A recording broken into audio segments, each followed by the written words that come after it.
They say there are places in the Appalachian Mountains where the trees grow too close together, where the shadows fall wrong, and where even the animals know better than to make a sound. Blackridge Mountain in southwest Virginia is one of those places. The locals won't hike there. They won't even say its name after the sun goes down. And after what happened to Park Ranger Sarah Mitchell in October of 2019, you'll understand why. This is her story. This is the truth about what waits in those woods. And I promise you, after tonight, you'll never look at the forest the same way again. Sarah Mitchell had been a park ranger for 8 years, and she thought she'd seen everything the Appalachian wilderness could throw at her. Black bears that wandered too close to campsites, copperheads coiled on sunny rocks, lost hikers who'd ignored the trail markers and ended up miles from where they intended to be. She'd handled it all with the calm efficiency that had earned her a reputation as one of the best rangers in the George Washington and Jefferson National Forests. But she'd never handled anything like the call that came through on that gray October afternoon. "Ranger Mitchell?" The voice on the radio belonged to Tom Brewster, the dispatcher at the ranger station. He sounded uneasy, which was unusual for Tom. The man had been working dispatch for 20 years and usually maintained the same monotone whether he was reporting a stolen cooler or a cardiac arrest on the trail. "Go ahead, Tom." "We've got a situation up near Blackridge. Elderly gentleman called in, says his grandson went hiking up there 3 days ago and hasn't come back. Phone's going straight to voicemail." Sarah frowned, pulling her truck over to the side of the Forest Service road. "Blackridge? Tom, there aren't any marked trails on Blackridge." "I know that. You know that. Apparently this kid didn't know that. Did you get a last known location?" There was a pause. "The grandfather says the boy mentioned something about the old logging road on the north face. Said he'd read about it online, some kind of off-trail adventure hiking blog." Sarah felt a cold tickle at the base of her spine. She'd grown up in these mountains, in the small town of Greylock, just 15 miles from where she now sat. And like everyone else who'd grown up here, she'd been taught certain rules. Don't swim in Widow's Creek after dark. Don't follow lights you see floating between the trees. And never, under any circumstances, hike Blackridge Mountain. The old-timers had stories about Blackridge. Lots of stories.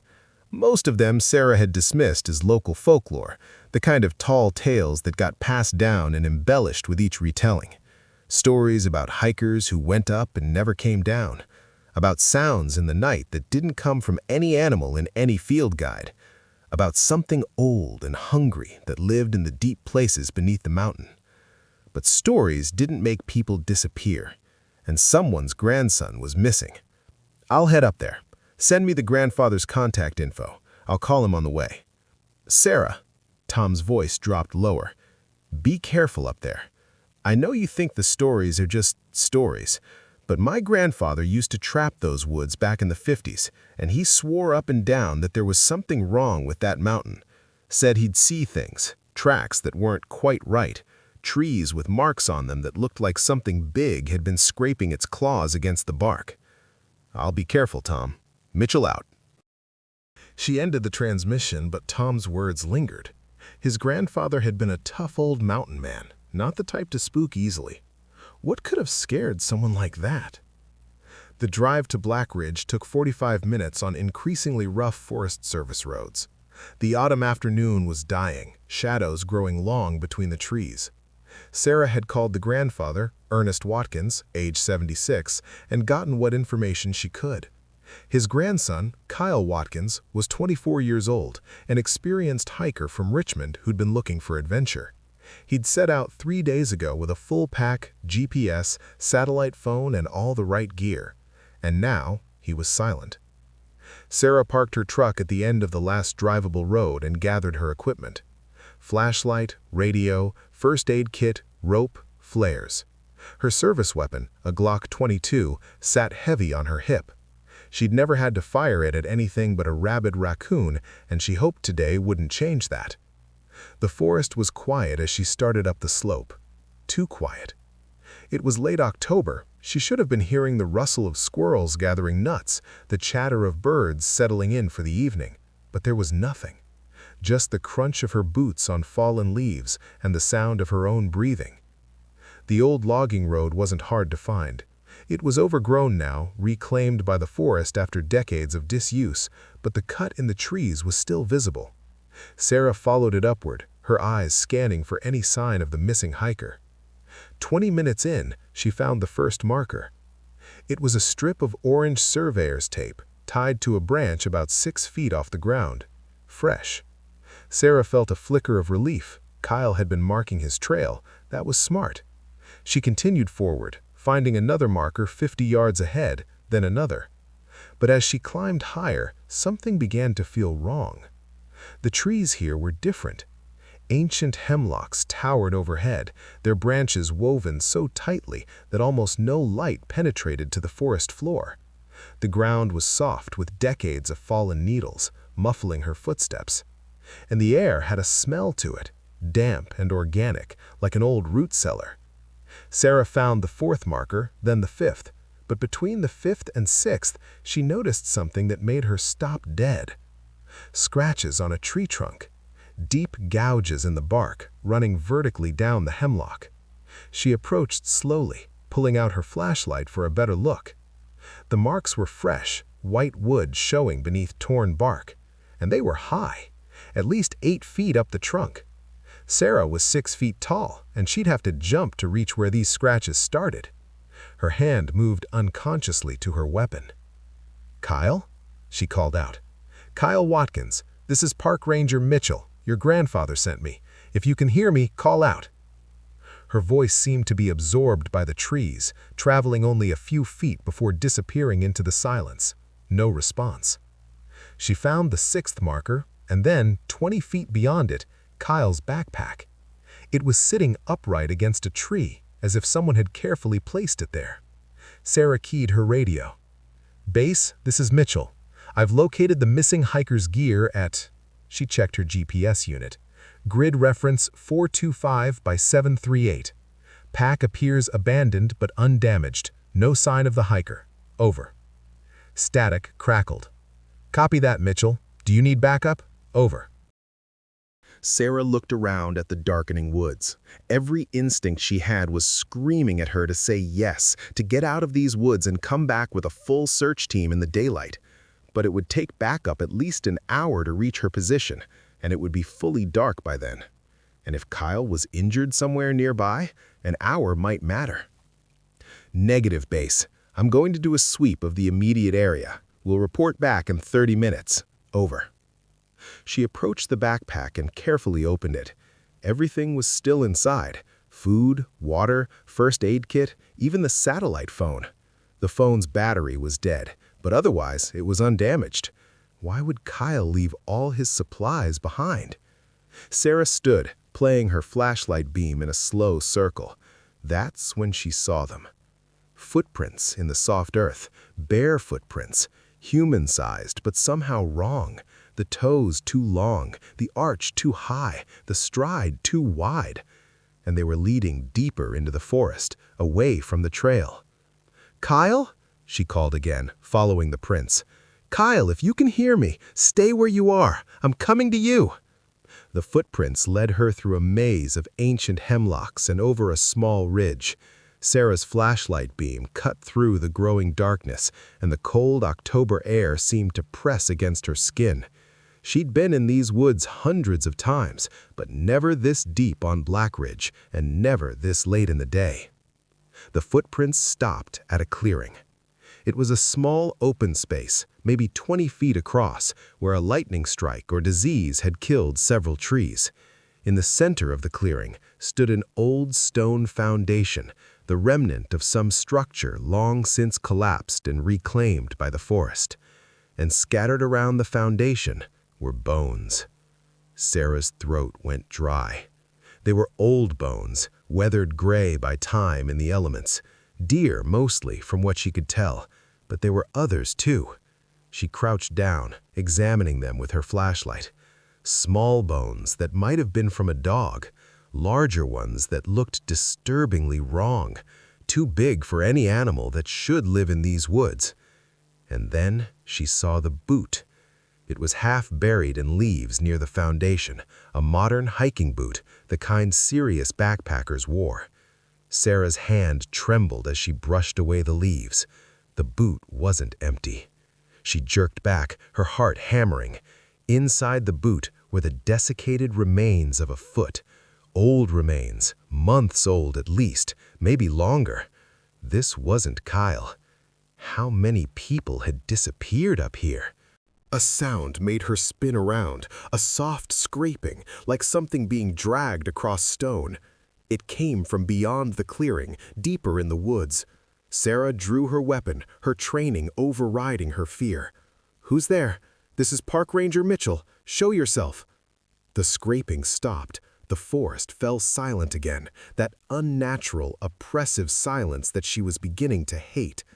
Sarah backed toward the clearing's edge, keeping her flashlight and weapon pointed toward the sound's source. That's when she saw the trees. All around the clearing, the hemlocks bore the same marks she'd seen earlier, deep gouges in the bark running vertically down the trunks. But here, they covered nearly every tree, overlapping layers of scratches, some old and weathered, some fresh. It was as if something had been systematically marking its territory for years, decades. A twig snapped to her left. Sarah spun, and her flashlight beam caught something moving between the trees, something tall, something that moved wrong, jerking and stilted like a marionette with tangled strings. "Kyle?" She tried again, but her voice came out as barely more than a whisper. The thing stepped into a shaft of fading twilight, and Sarah's blood turned to ice. It had been a man once, maybe. The basic shape was there. 2 arms, 2 legs, a torso, a head. But everything was stretched wrong, elongated like taffy pulled by cruel hands. The arms hung down past the knees, ending in fingers that were too long and jointed in too many places. The legs bent backward at the knees, giving it that horrible jerking gait. And the face, God, the face! The mouth was too wide, split open to the ears, filled with teeth that looked like they'd been filed to points. The eyes were sunken pits that reflected her flashlight beam like an animal's. And the skin? The skin was the color of old bark, rough and ridged, as if the person had been slowly transforming into something that belonged to the forest itself. It cocked its head at her, and the movement was accompanied by a sound like cracking wood. Then it smiled. Sarah fired 3 shots, the reports deafening in the quiet woods. The thing jerked backward, stumbling, but she couldn't tell if she'd hit it. She turned and ran, crashing through the undergrowth, her flashlight beam bouncing wildly. Behind her, she heard a sound that would haunt her nightmares forever. A long, rattling breath that became a howl, rising and falling like wind through a cave. It was a sound of hunger, of rage, of something that had been waiting in these woods for a very, very long time. She ran for the trail markers, her lungs burning, branches tearing at her clothes and face. She could hear it behind her, not running, but moving through the trees with that horrible jerking motion, keeping pace effortlessly. The sound of its breathing grew closer. Sarah burst through a thicket and realized with horror that she'd lost the trail. In her panic, she'd run in the wrong direction. The markers were gone. She was lost in the dark forest with that thing hunting her. She pressed herself against a massive hemlock, trying to control her breathing, trying to think. Her radio. She grabbed it with shaking hands. "Base, this is Mitchell. Emergency. I need immediate backup at..." A hand, if you could call it that, shot out from behind a neighboring tree and knocked the radio from her grip. It skittered away into the darkness, broken. Sarah raised her weapon, but the thing moved faster than anything that size should be able to move. It was in front of her, then beside her, then behind her, circling like a shark. She fired again and again until the slide locked back on an empty chamber. The muzzle flashes illuminated the creature in strobing snapshots. Too many joints, too many teeth, eyes that held a terrible intelligence. It stopped directly in front of her, so close she could smell it, a reek of decay and damp earth. When it spoke, its voice was like rocks grinding together. "Run more. They always run more." Sarah's legs unlocked and she bolted. She didn't know where she was going. She just ran, tears streaming down her face, her empty gun still clutched in her hand. The forest was completely dark now, and she was running blind, trusting momentum and luck to keep her from slamming into a tree. She didn't see the drop-off until she was falling. Sarah tumbled down a steep embankment, hitting rocks and roots, the world spinning. She came to rest at the bottom of a ravine, the wind knocked out of her, pain shooting through her left arm. She lay there gasping, staring up at the dark outline of the ridge above. The creature appeared at the top of the embankment, its elongated silhouette unmistakable against the night sky. It started down toward her with that jerking, wrong-jointed gait. Sarah forced herself to her feet and stumbled down the ravine. Her left arm hung useless at her side, broken or at least badly sprained. She'd lost her flashlight in the fall. There was only the faint moonlight filtering through the canopy, barely enough to see by.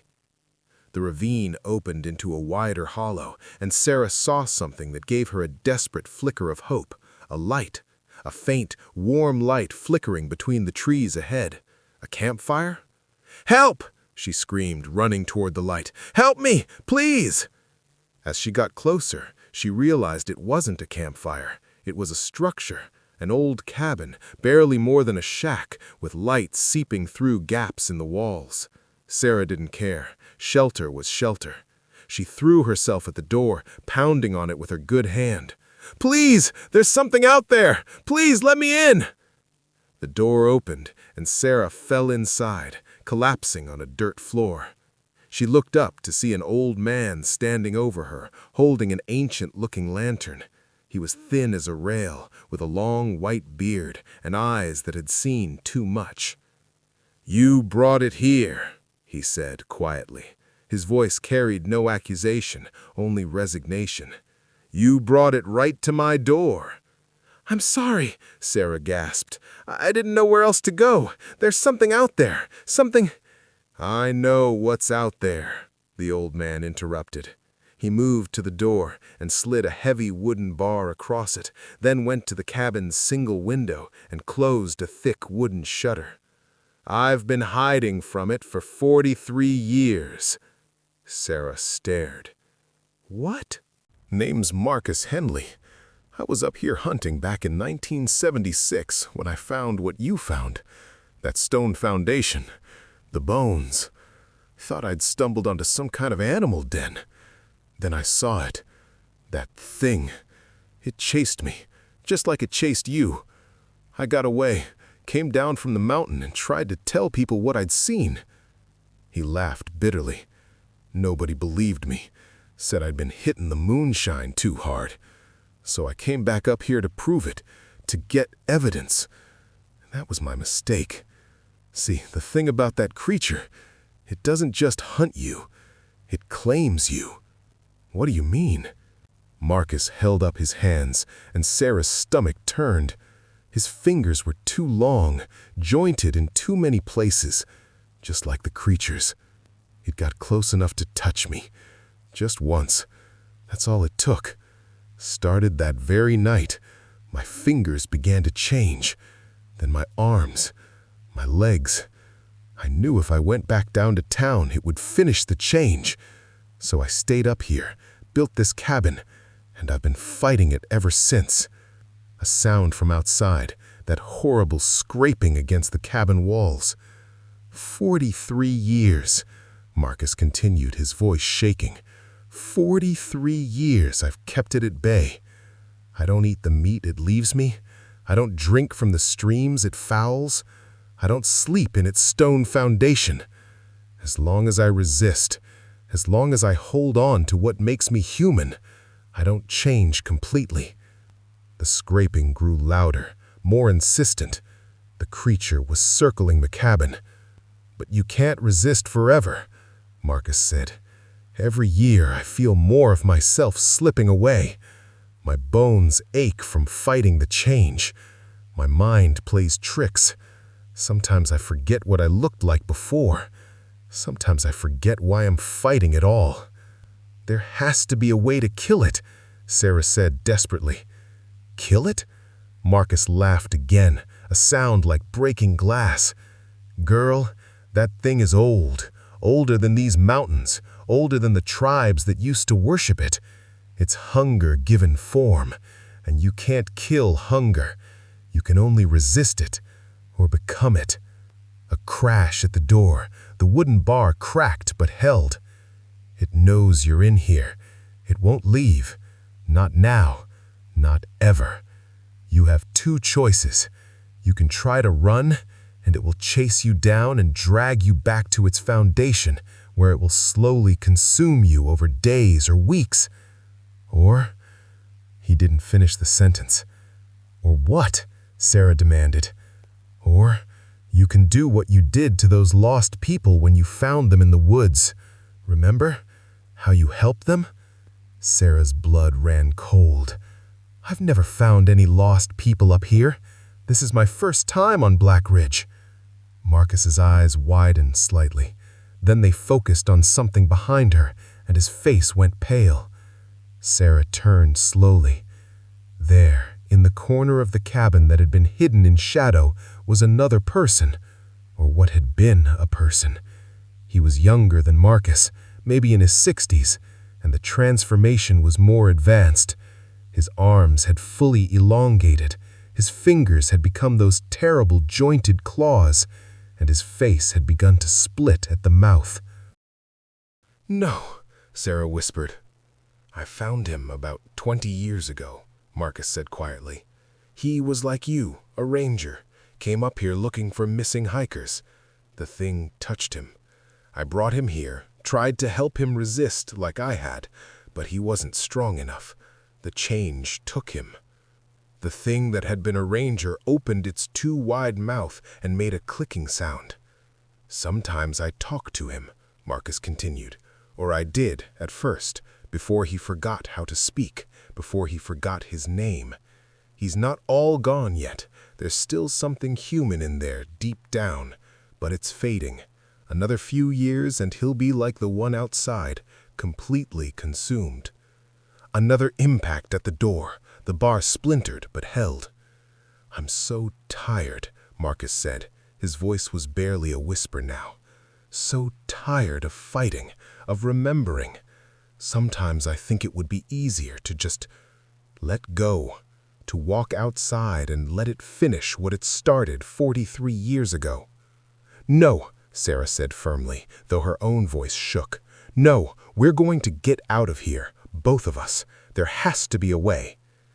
The only way off this mountain is through the thing outside, and it's faster than you, stronger than you, and it never, ever stops hunting. But Sarah Mitchell hadn't become one of the best park rangers in Virginia by giving up. Her mind raced, running through options. The creature was strong and fast, but it was also ancient and probably set in its ways. It had been hunting these woods for generations, using the same tactics. The stone foundation, Sarah said. You said it's the creature's home base, right? Where it brings its prey? Marcus nodded. And you've been avoiding it for 43 years. What would happen if you went back there? The change would accelerate, Marcus said. That place is soaked in its power. Going there would be like volunteering to become what it is. Sarah's broken arm throbbed, and she could feel bruises forming all over her body from her fall. She was in no shape to outrun anything, but maybe she didn't have to. What if we burned it? She said. The foundation, its home. Would that hurt the creature? Marcus considered this, and something like hope flickered in his ancient eyes. I don't know. Maybe. The foundation is old, older than the trees around it. The old tribes used to make offerings there. That's what drew the creature in the first place. If it's the source of its power, then maybe destroying it would weaken the thing, or at least distract it long enough for us to get away. The creature hit the door again. This time the bar split completely and the door flew open. The thing stood in the doorway, silhouetted by moonlight, its elongated form filling the frame. Marcus grabbed a battered old rifle from beside the door and fired. The shot hit the creature's center mass, staggering it backward. Sarah knew from her own experience that bullets wouldn't kill it, but they could slow it down. "Go!" Marcus shouted. "I'll hold it off. The foundation is northeast of here, maybe half a mile. There's a red toolbox hidden under a log about 30 yards from it. I left it there years ago when I was trying to gather evidence. There are matches in it, waterproof ones. Set fire to everything you can and run like hell." "I'm not leaving you." "I'm already gone," Marcus said. And Sarah saw that he was right. His fingers had grown even longer in just the time they'd been talking. The transformation was accelerating. "But maybe I can still do some good. Maybe I can still die human." He fired again as the creature started to rise. Sarah ran. She burst out of the cabin and into the night, ignoring the pain in her arm and the protests of her battered body. Behind her she heard another gunshot, then the sound of splintering wood and Marcus screaming, a sound that was cut terrifyingly short. Sarah ran northeast, using the moon and her knowledge of the forest to navigate. She could hear the creature behind her now, moving through the trees with that horrible, jerking gait. It was coming for her, and she knew that Marcus's sacrifice had bought her only minutes at most.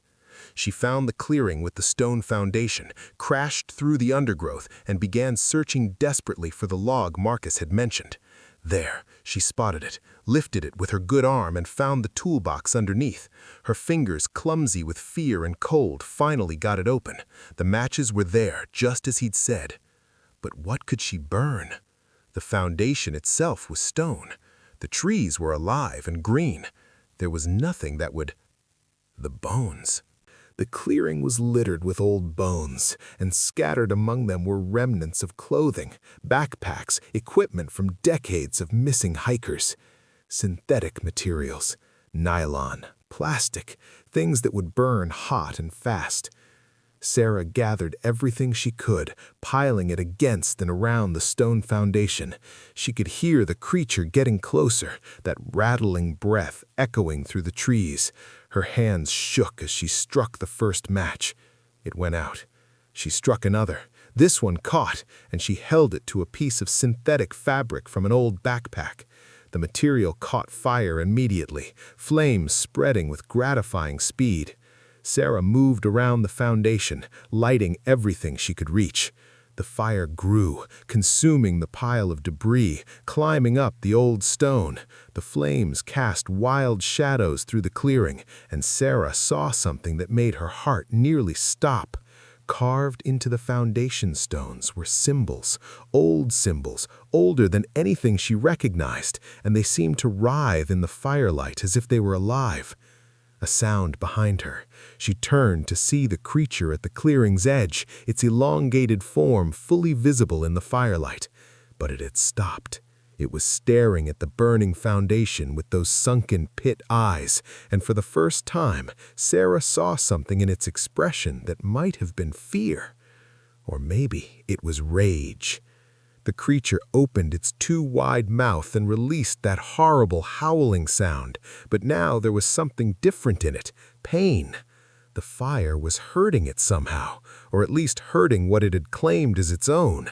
Sarah didn't wait to see what it would do next. She ran. She ran down the mountain, crashing through the forest, using every ounce of strength she had left.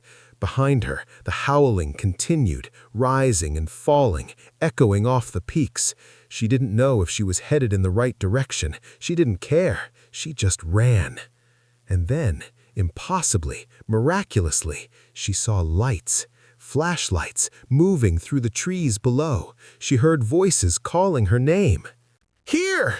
she screamed. "I'm here!"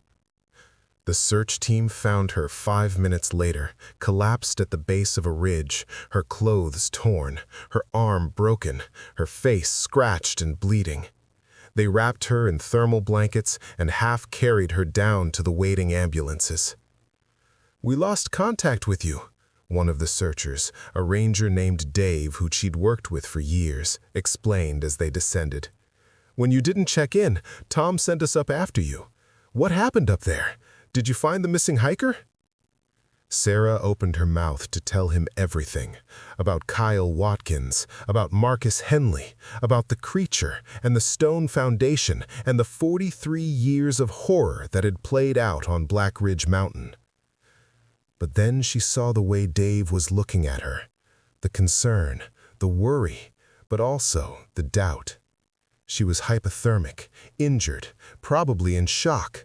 If she started talking about monsters and transformations, they'd think the mountain had gotten to her, that she'd cracked under the stress.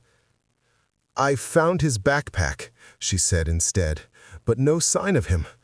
I fell, got turned around in the dark. I couldn't find my way back." It wasn't the full truth, but it was enough. They took her to the hospital in Greylock, where doctors set her arm and treated her various injuries. The search for Kyle Watkins continued for another week, but they never found a trace of him. Eventually, he was declared a missing person, and his file was added to the others. Because there were others, Sarah discovered. Dozens of them, going back decades. People who'd ventured onto Blackridge Mountain and simply disappeared. Sarah requested a transfer and got it. She works at a state park on the other side of Virginia now, nowhere near the Appalachian Mountains. She tells herself that the fire destroyed the foundation, that the creature is gone, that it's over. But sometimes, late at night, she looks at her hands in the lamplight, and she swears her fingers look a little longer than they used to be. The joints feel wrong, like there are more of them than there should be. Because the creature had touched her, just once when it knocked the radio from her hand. She's sure of it now. And she knows, with a cold certainty that keeps her awake at night, that the change has already begun.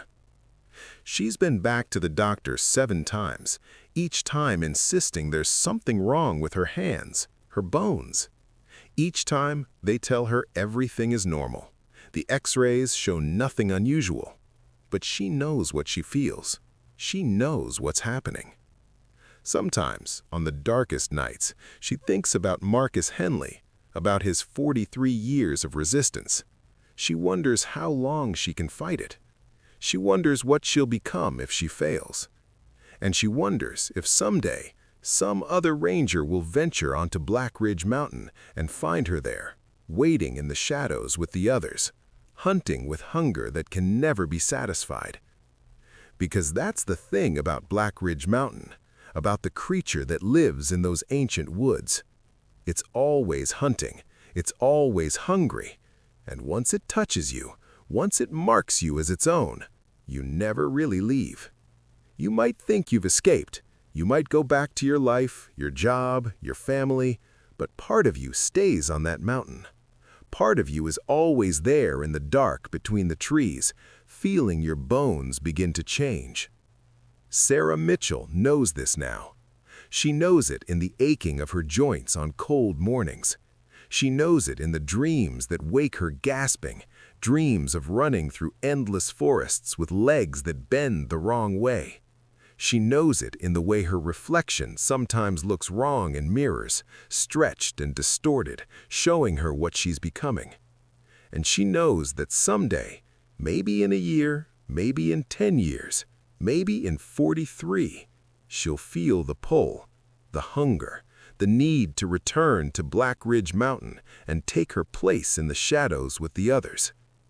That's what waits in those woods, not just death, but transformation. Not just an end, but a terrible new beginning.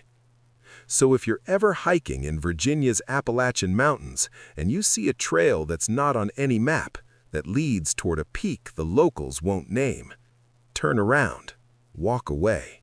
Because Blackridge Mountain is always hungry, and it's always waiting for the next person foolish enough to climb. Sarah Mitchell still works as a park ranger, though she's requested a transfer 3 times now, each time getting further from those Appalachian peaks. The doctors say her hands are fine, that the x-rays show nothing wrong, but she knows what she feels in her bones. She knows what's calling her back, and she knows that someday soon she'll have to make a choice, to fight like Marcus Henley did, resisting for decades, or to give in to the hunger and join the others who hunt in those ancient woods. The forest is patient. The forest is always patient. And Blackridge Mountain never forgets. If you enjoyed this terrifying tale from Virginia's darkest corners, please hit that like button and subscribe for more campfire stories. And remember, some places are forbidden for a reason. Sweet dreams, if you can.